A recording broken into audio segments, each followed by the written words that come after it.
এতিয়া আমাৰ বিদ্যালয় ইতিমধ্যে পাঠদান কাৰ্যসূচী চলি আছে আৰু কাষতে সেইখন হাবি আছে। ৰাতিপুৱাৰ পৰা আহি বন্যহস্তীয়ে কাষৰ ঘৰৰ হাবি তাত জেওৰা ভাঙিছে, কচু খাইছে, কলগছ ভাঙিছে।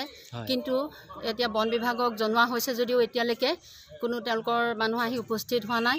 এইটো এটা অত্যন্ত মানে ভয় লাগিব কথা, কাৰণ ল'ৰা ছোৱালী পাঠদান চলি আছে। ইতিমধ্যে হয়তো তেওঁলোক হাতী আহি পেলাই আমাৰ স্কুল ঘৰ ভাঙিব পাৰে, ল'ৰা ছোৱালীৰ কিবা অপকাৰ কৰিব পাৰে। আপোনালোকৰ জৰিয়তে মই কথাষাৰ কৈছোঁ, বন বিভাগে অনতিপলমে আহি যাতে এই হাতী আঁতৰাই পেলাই আমাৰ ল'ৰা ছোৱালীখিনি বিশেষভাৱে সুৰক্ষিত কৰি ৰাখে।